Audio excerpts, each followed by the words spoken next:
C'est 2035, et quelque chose aux États-Unis semble étrange. L'économie est dévastée, les prix incontrôlables, le rêve américain n'est plus qu'un vague souvenir. Le pays n'est plus la superpuissance qu'il était, et l'inflation a spirale depuis des années. Le prix d'un $20 et les loyers ont triplé. Les gens ont du mal à joindre les deux bouts. Comment en est-on arrivé là? Tout cela est dû à une stratégie calculée que la Chine a mise en mouvement il y a plus d'une décennie. Et cela n'avait rien à voir avec la guerre. Ni bombes, ni soldats, ni invasion, tout tournait autour de l'argent, et ça a marché. Dans l'épisode d'aujourd'hui de l'Infographics Show, nous allons révéler le plan maître que la Chine met en œuvre en ce moment pour dépasser les États-Unis d'ici 2035. En 2024, le média d'État chinois Global Times a confirmé les craintes de nombreuses personnes. L'ascension de la Chine vers la domination économique se poursuivait. Selon le rapport d'un groupe de réflexion mondiale d'analystes de Chine, d'Inde, de Russie, du Canada et des États-Unis, l'élan économique de la Chine en ferait la plus grande économie mondiale d'ici 2035. Ils ont décrit les principaux moteurs de la stratégie chinoise. La prise de contrôle repose sur un intérêt composé soutenu et cumulatif, une main-d'œuvre très productive et l'expansion rapide d'industries de haute qualité, compétitives mondialement. Mais il y a plus que cela. Le scénario de 2035 n'était que l'un des 10 futurs possibles que les experts ont décrits, mais c'est celui qui semble le plus probable. Selon ce plan, la Chine n'a pas besoin de faire exploser son économie, mais simplement de maintenir une croissance stable du produit intérieur brut de 5% dans les années à venir. Même 4% annuel suffirait, en approchant de 2035. Depuis 1990, la Chine a tenu ses promesses en atteignant une croissance du produit intérieur brut de 5% ou plus, avec seulement 3 exceptions.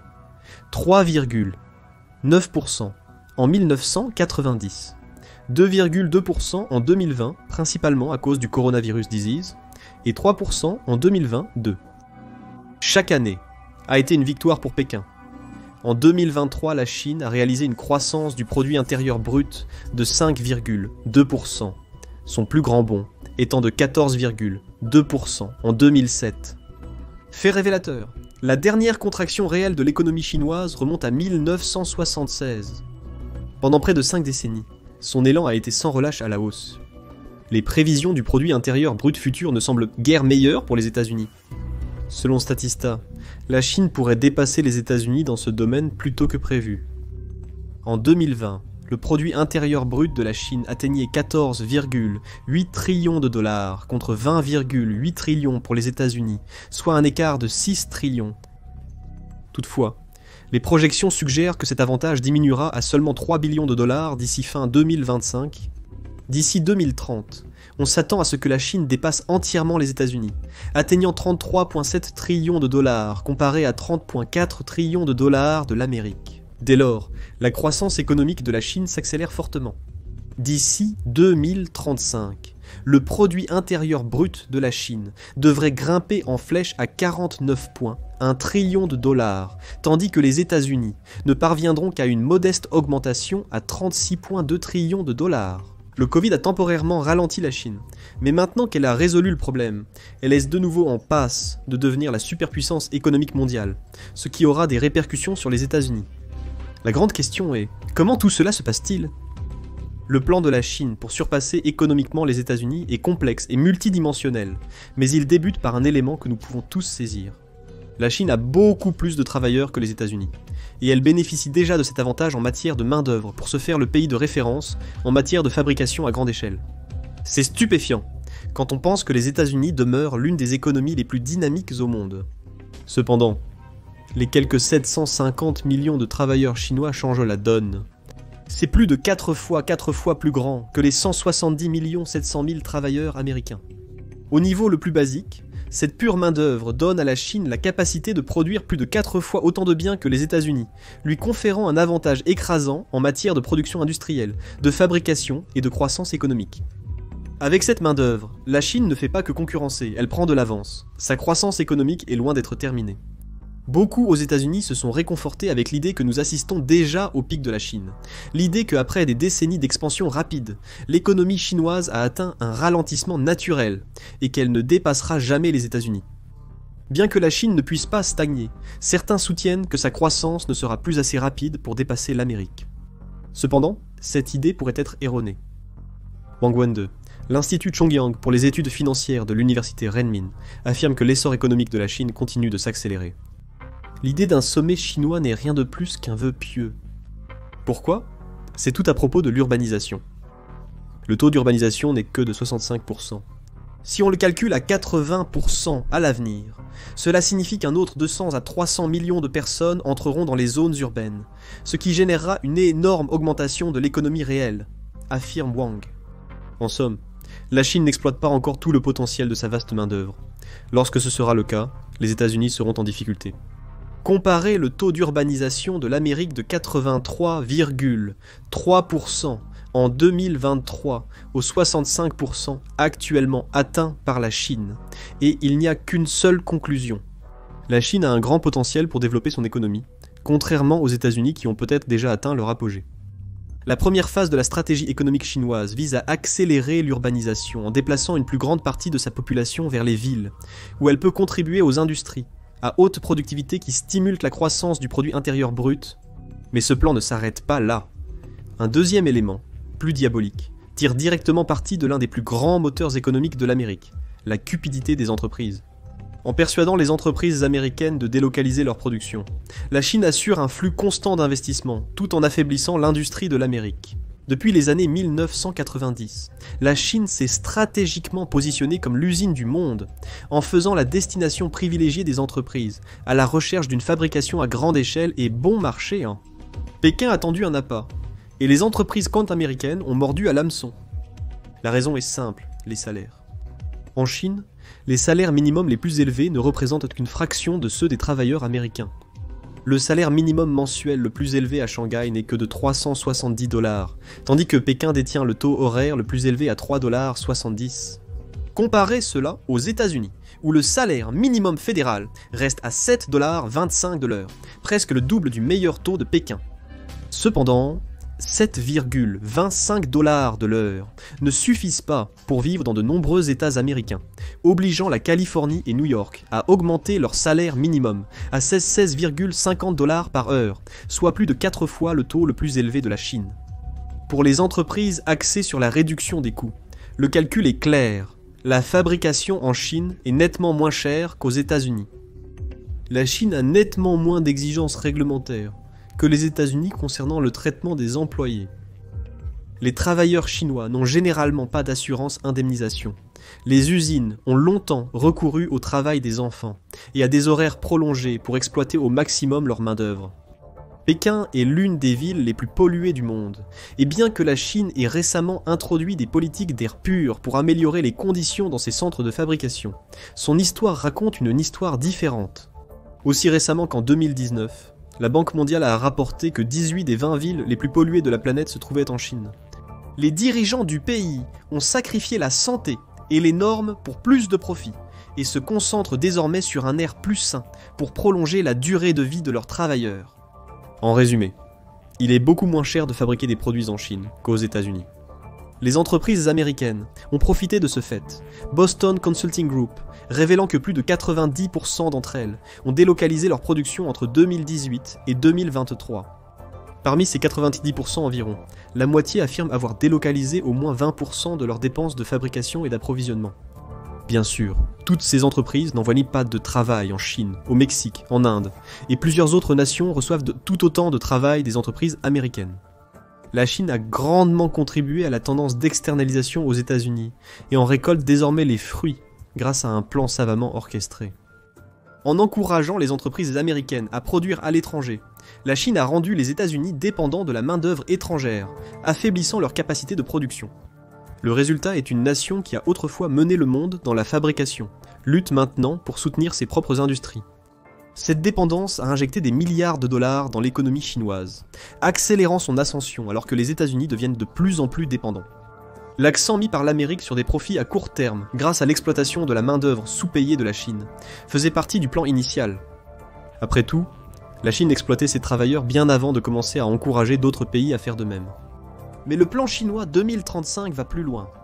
En plus de la main-d'œuvre bon marché et de la priorité à la croissance du produit intérieur brut, un autre facteur clé permet à la Chine de dépasser les États-Unis, l'unité.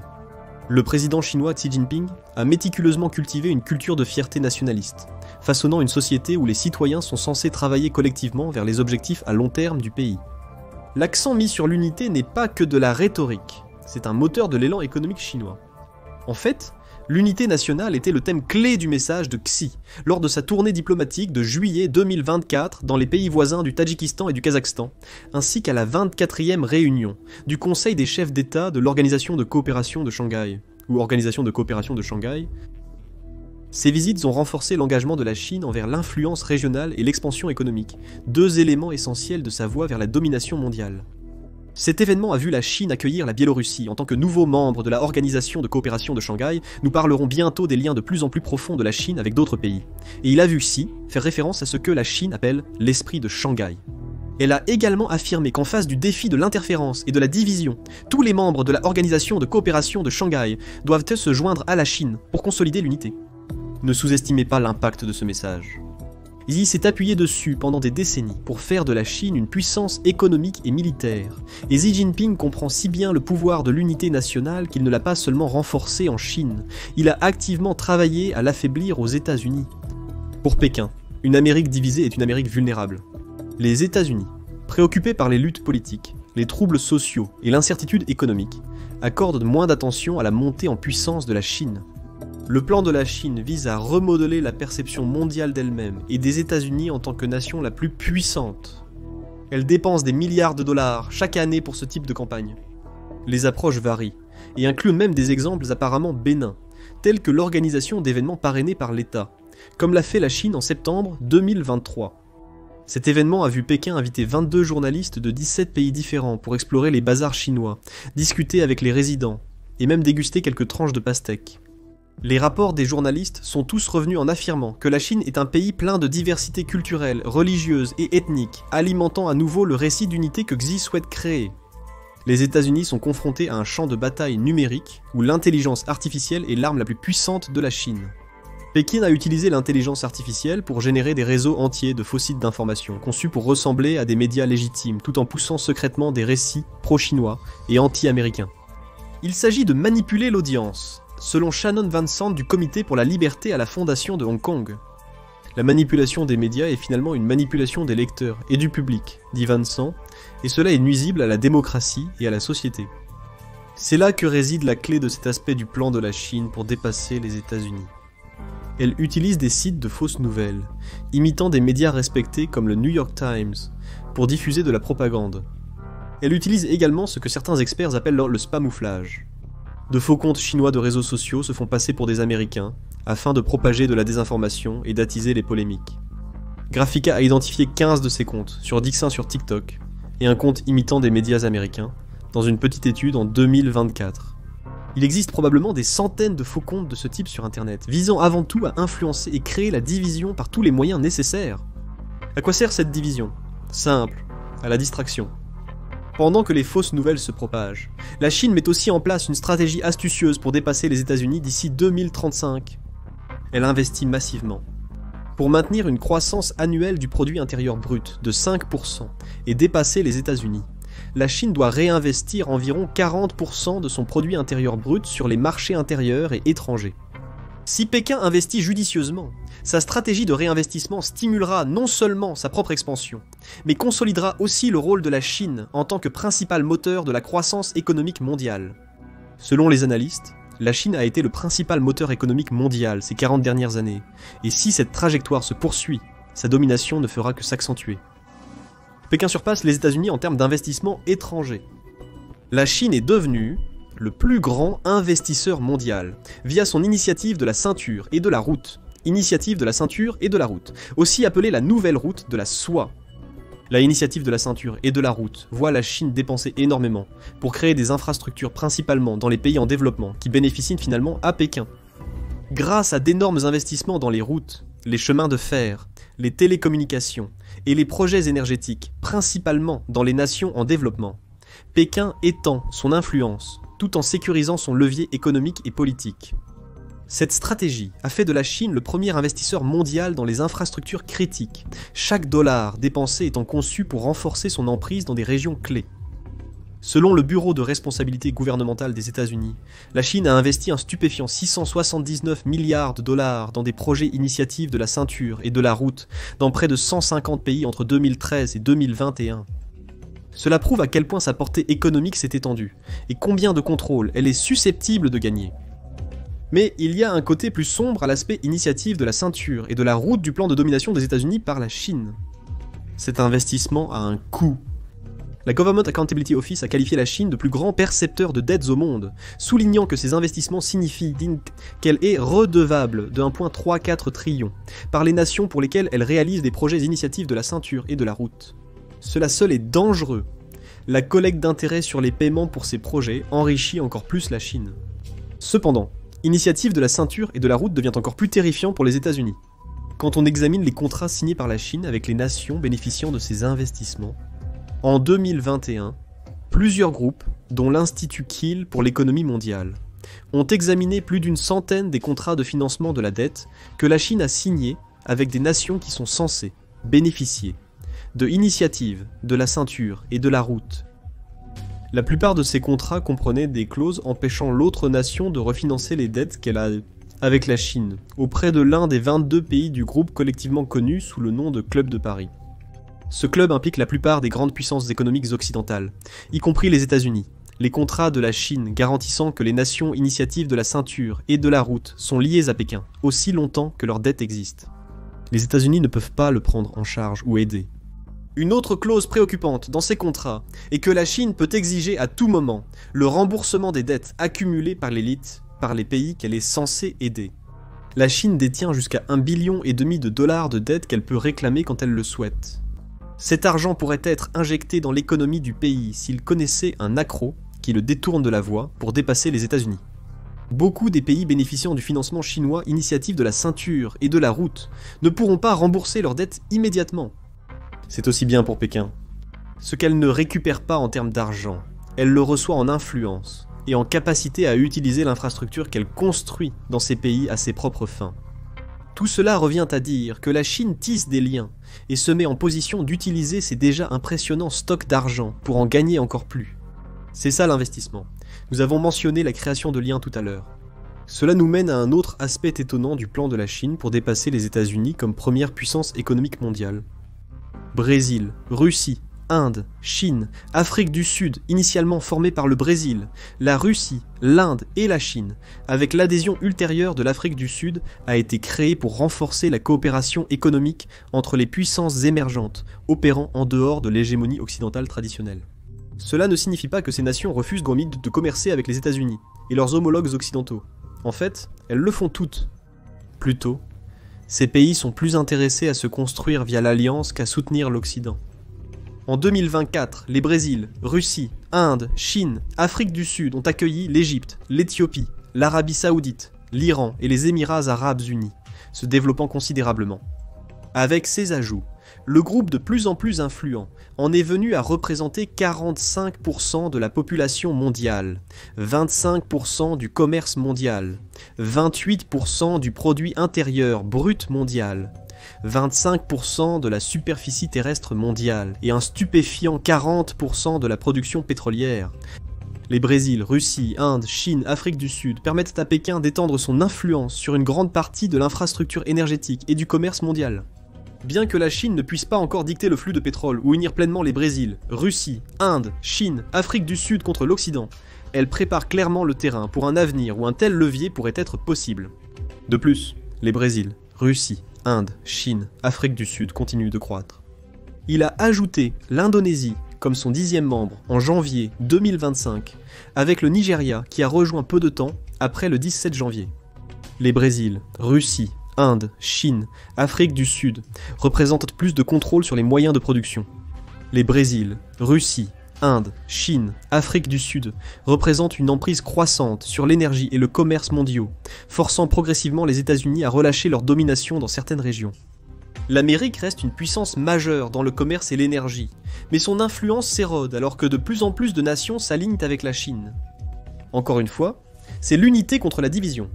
Alors que la Chine étend sa portée à travers les Brésil, Russie, Inde, Chine, Afrique du Sud, le contrôle de l'Amérique sur le commerce mondial s'affaiblit. L'Alliance donne également à Pékin un accès direct à davantage de nations africaines, renforçant ainsi son initiative de la ceinture et de la route, ou initiative de la ceinture et de la route, et élargissant son empreinte économique. Plus important encore, les Brésil, Russie, Inde, Chine, Afrique du Sud permettent à la Chine de rassembler autour d'elle un nombre croissant de nations anti-occidentales. Bien que des rivalités géopolitiques existent au sein des Brésil, Russie, Inde, Chine, Afrique du Sud, avec l'Inde par exemple, qui tente de maintenir une position plus neutre et exprime des préoccupations sur ce qu'elle considère comme la dilution du groupe, la réalité est que les Brésil, Russie, Inde, Chine, Afrique du Sud continuent de se renforcer année après année. Et à mesure que les Brésil, Russie, Inde, Chine, Afrique du Sud étendent leur influence, la Chine le fait aussi. Et cette puissance croissante pourrait un jour permettre à la Chine de réaliser l'un des éléments les plus ambitieux de sa grande stratégie, à savoir remplacer le dollar américain comme monnaie de réserve mondiale. La Chine aimerait créer un écosystème financier alternatif à celui qui dépend du dollar aujourd'hui. Le dollar américain domine largement les monnaies de réserve actuellement. Les nations maintiennent actuellement 6,7 billions de dollars américains, donnant aux États-Unis une part de 59% de tous les fonds de réserve. L'euro vient ensuite, représentant 20% de la part de réserve à 2,3 billions. Le yuan chinois est loin derrière, avec près de 247 milliards de dollars et 2% des parts de réserve. Mais c'est la monnaie de réserve la plus élevée en termes de parts de marché, de ce que nous pourrions considérer comme des nations non alignées sur l'Occident. Toutefois, ces données ne suggèrent pas un remplacement immédiat du dollar comme réserve mondiale. Cependant, il y a des facteurs qui jouent en faveur de la Chine ici. Par le passé, la Chine a possiblement dévalué artificiellement le yuan, sans doute pour obtenir un avantage dans le secteur manufacturier évoqué précédemment. Même aussi loin qu'en 2005, on pensait que le yuan était sous-évalué de 30% par rapport au dollar. Cette manipulation pourrait préparer le yuan à une forte hausse dans les prochaines années. La Chine a maintenu la valeur de sa monnaie basse en achetant des dollars et en vendant des yuans pendant plusieurs décennies. Que se passe-t-il si l'achat et la vente s'inversent ? En effet, les réserves de change de la Chine atteignent actuellement 3,2 billions de dollars, principalement en dollars américains. Pékin pourrait commencer à vendre ses dollars et à racheter le yuan, renforçant sa propre monnaie, tout en frappant durement le dollar dans le processus. Cela pourrait être la stratégie globale de la Chine, qui détient plus de devises en réserves étrangères que tout autre pays.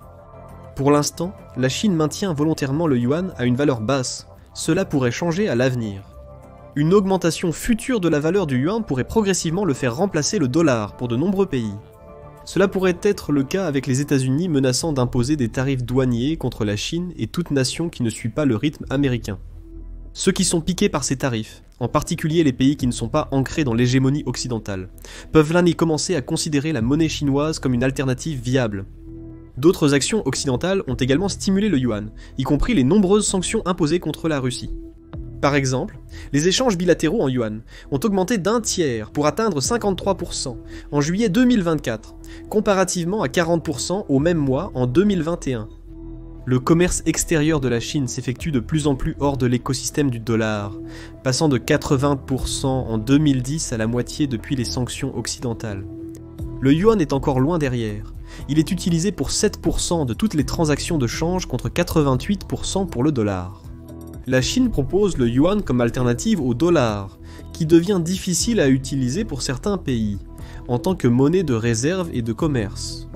Avec le temps, avec l'aide des Brésil, Russie, Inde, Chine, Afrique du Sud et de l'initiative de la ceinture et de la route, la Chine pourrait commencer à influencer encore plus de pays à faire confiance à sa monnaie avant le dollar. C'est un plan à long terme qui ne sera pas achevé avant 2035. Cependant, le remplacement du dollar en tant que monnaie de réserve est à l'ordre du jour, et il y a beaucoup d'indices nous montrant que la Chine travaille dans ce sens. La Chine est également accusée depuis longtemps de copier les technologies d'autres pays dans le cadre de son grand plan technologique. La Commission internationale du commerce des États-Unis a longtemps signalé que les entreprises américaines souffrent régulièrement de vols de propriété intellectuelle en Chine, avec des pertes atteignant 48 milliards en 2009, un chiffre qui a probablement augmenté de manière significative depuis. Mais ce n'est pas seulement un retombé économique, c'est une partie d'une stratégie plus large. La Chine ne se contente pas de violer passivement la propriété intellectuelle. Ils incluent le vol pur et simple. Un exemple parfait est Zhang Xiaoqing, un ancien employé de General Electric Power, condamné en 2023 pour avoir volé une technologie sensible américaine. En utilisant une technique appelée sténographie, qui cache des données dans d'autres fichiers, Zhang a intégré des conceptions de turbines General Electric classifiées dans des images numériques de coucher de soleil et les a envoyées à un complice en Chine.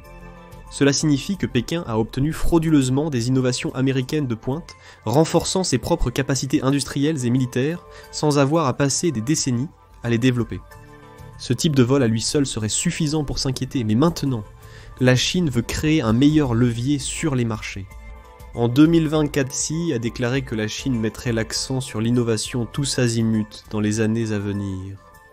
Une fois de plus, l'investissement est crucial. La Chine a suggéré de nouvelles mesures, lui permettant d'investir dans des institutions étrangères via des obligations. Bien sûr, ces institutions travailleront sur des projets dans le secteur de la technologie, leurs résultats bénéficiant à Pékin à l'avenir. Autrement dit, la Chine ne se limite plus à copier les actions de l'Amérique. Elle veut dépasser les États-Unis sur le front de l'innovation pour soutenir tout ce qu'elle fait pour faire de son plan 2035 une réalité. La seule question maintenant est de comment les États-Unis pourraient-ils contrer tout cela. Les tarifs sur les biens importés de Chine peuvent en fournir une réponse à court terme, bien qu'ils puissent également nuire aux États-Unis à long terme. La Chine pourrait se servir des tarifs pour inciter d'autres pays à réduire leurs échanges commerciaux avec les États-Unis, leur principal partenaire. Les États-Unis pourraient aussi miser sur l'innovation pour garder une longueur d'avance sur la Chine. De plus, elle doit surmonter les défis des Brésil, Russie, Inde, Chine, Afrique du Sud et de l'initiative de la ceinture et de la route. La Chine a passé les 3 dernières décennies à se rendre aussi indispensable que possible aux États-Unis de manière intelligente. Pendant ce temps, elle a construit son influence ailleurs et a sapé l'économie américaine à chaque occasion. Le plan est toujours en place, et ce, tant que l'approche de l'Amérique envers la Chine et sa position dans l'économie mondiale reste inchangée. Il est possible que rien n'empêche la Chine de dépasser les États-Unis d'ici 2035 sans même avoir à utiliser sa puissance militaire croissante pour y parvenir.